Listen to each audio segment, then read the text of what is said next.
Okay, let's move on. We got Utah next. No. Yep. Agreed. All right, so Utah, 10-4 a year ago, 8-1 in conference. Yep. Kyle Whittingham entering his 19th season there.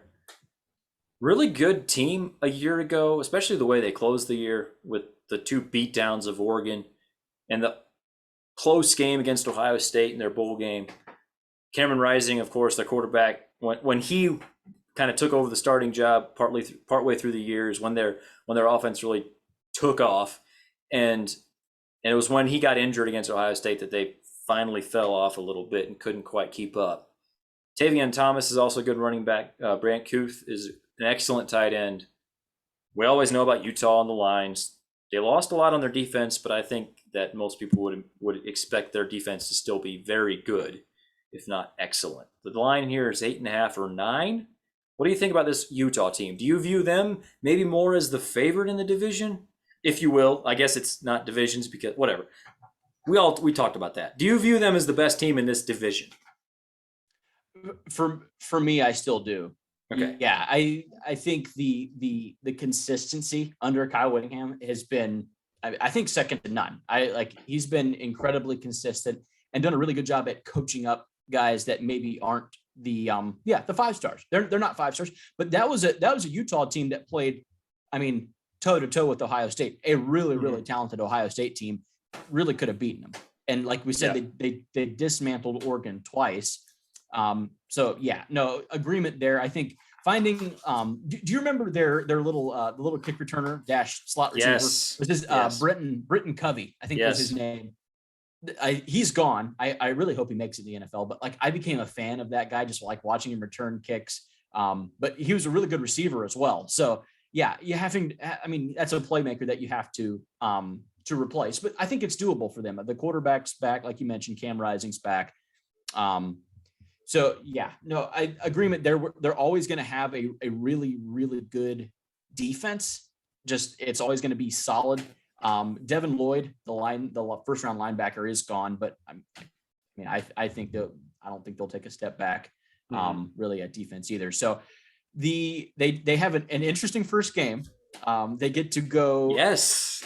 This is and credit to them on that, going to Florida, to the swamp in the summer. Pretty much, and playing at that's huge. Utah, Florida. I think that's going to be a really good non-conference game. Of course, I will be at a wedding, won't be able to watch it. Doesn't matter.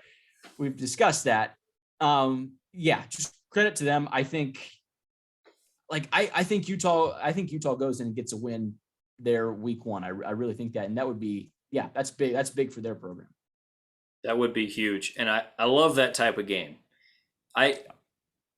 I'm generally in favor of tougher scheduling, and that's why when all these conferences are talking about 9-game schedules, I'm okay with that, I think, as long as we still get these awesome non-conference games. Yeah. I do not want all these conferences, like the SEC and Big Ten especially, to play 9 conference games and then play maybe one rival that's not in your conference and then 2 cream puffs in the non-con. I want to see Utah and Florida.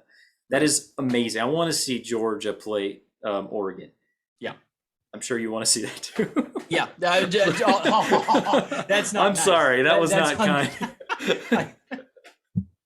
That was uncalled for. I want to see that game as well, Vince. That is. I didn't even plan that. I just kind of walked into it. Moving on. Do you have the over/under on that one? You didn't tell me. So Utah is 8.5 or 9. I'm looking at their schedule. So you have the Florida game. It is on the road, obviously. That makes it a little. If this was at Utah, I think it'd be a no-brainer. It makes it a little more interesting because it's at Florida. Humidity. What is that? Sure. Yeah. Looking through the rest of their schedule, they have Southern Utah, San Diego State, sneaky tough game. Yes, Arizona State, Oregon State, at UCLA, USC, at Washington State, Arizona, Stanford, at Oregon, at Colorado. Yeah. I feel like I almost have to go over. The number's 8.5, right? You have it at 8.5. Yeah. No, agreed. There's almost more relatively toss-up games that I'm super comfortable with, like making this a lock or anything. But I still lean over. They would have to go 8-4 to hit the under here. To me, 9-3 feels more likely. Yeah, the non-con game at Florida can always throw like a kind of a wrench in the gears of Sure. your over/under. That always can really hurt. But yeah, no, I think that's right. They do have some tough road games. You go to Oregon, which is always tricky. Like Mm-hmm. going to Oregon has to be tough. But yeah, no, I they get USC at home, the road game at UCLA. Like UCLA is going to have 4 fans, and like they're going to have all 3 of the UCLA fans will be just going nuts for that game, I'm sure. So yeah, I agree. I think 9-3 is much more likely than 8-4. I don't see this Utah team falling off that much. I still think they're going to be really talented this year. So an over for me on Utah. Do you buy any of there's whispers of some playoff hype. Like, do you buy that for Utah? Like, do you think they'll be top 5 good, or are they top 12 good? I mean, I'll say this: Utah has a much better chance of going to the playoff than USC does, and USC is getting much more. USC is getting like legitimate playoff buzz, and I just can't see that. Like, I cannot understand how they're getting that. So for me, yes, Utah, while they're a long shot for sure, like they're very much on the outside looking in right now, Mm-hmm. dark horse, whatever you want to call it, but they are much more likely than USC Mm-hmm. in my book. Interesting. Yeah, I would go back and forth on that just because I think USC might have a higher ceiling, just because they got Caleb Williams and Lincoln Riley. Like, So, dude, so what? What does Lincoln Riley really want? Like that's kind of where I'm getting. He develops quarterbacks really well. I mean, great, but like they didn't. He had good quarterbacks last year. He had 2 good quarterbacks last year. They didn't win the Big 12. yeah, They weren't even in the championship of the Big 12. true. I I think I would pick Utah to win. If I had to pick one of these teams to actually like win the Pac-12, I would pick Utah. But I'm not sure their ceiling is quite playoff good. It might be just because they might beat up on a relatively weak Pac-12 this year, and that Okay. puts them in the playoff. I don't think that they are like a team that would actually compete in a playoff game. Like, I don't. They're the type of team that would make the playoff and then lose by a couple touchdowns. Maybe not blown out, but I don't know. That's semantics. I realize. I asked you if they're a playoff caliber team, or I asked you if you think they could make it. I think they could Yeah. probably make it. So I guess we're arguing semantics. I probably agree with you more than I Okay. disagree. I like if USC. I know we're supposed to be talking about Utah here, but like it kind of blends over to the USC talk a little bit. USC would like get absolutely mowed down, literally, if they had to play a playoff caliber team. Like I truly believe that. Probably true. I think Notre Dame will physically run over them Yeah. because you can't fix the lack of defensive linemen overnight. You really can't, Right. and you can't just overcome the lack of talent that you have there. And you do have a few top end guys, but like what if Jordan Addison gets hurt? Like what if some of these guys drop? What if Caleb Williams Oh gets yeah, hurt? I didn't Then even what are mention you? Jordan Addison yet.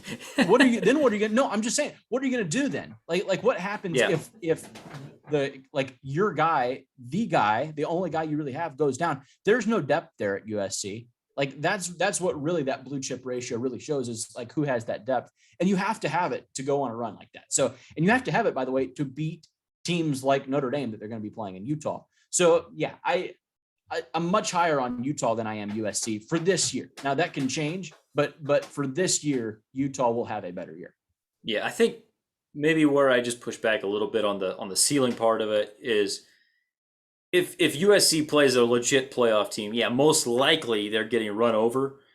I think that because they have that explosive offense, there's a chance that they could have the type of game where their offense is hot and their defense gets lucky and gets 3 turnovers.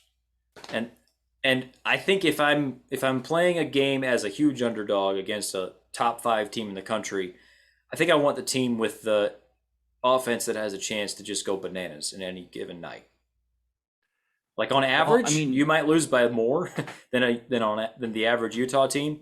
But take it from someone who has watched Notre Dame play, well, Alabama a year ago in the yeah. playoff. Like Notre Dame had a good defense, good running game. They were kind of Utah, like a little bit like Utah. Now, I would say Cameron Rising is a better quarterback than Ian Book was.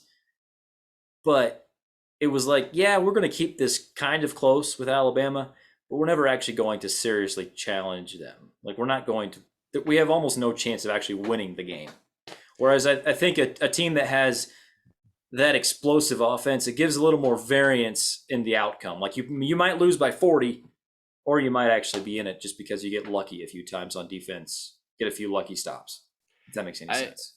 I guess like what I just don't understand is how a Trojan team that went 4-8 last fall, Sutton Matt, like they get Lincoln Riley and he just sprinkles pixie dust all over the whole roster, and somehow they're going to compete with a playoff team, because like I just don't see that happening at all. Like I think they will get mowed down on the regular, like against Pac-12 teams, physically running the football in the trenches. I think they're going to get beat down that way. So yeah, I don't think like I think they have no chance. I think they have like absolutely no chance of getting to the playoff. I'm under on the Trojans this year. Yeah, and we were talking about Utah here, and I do think like Utah will beat USC.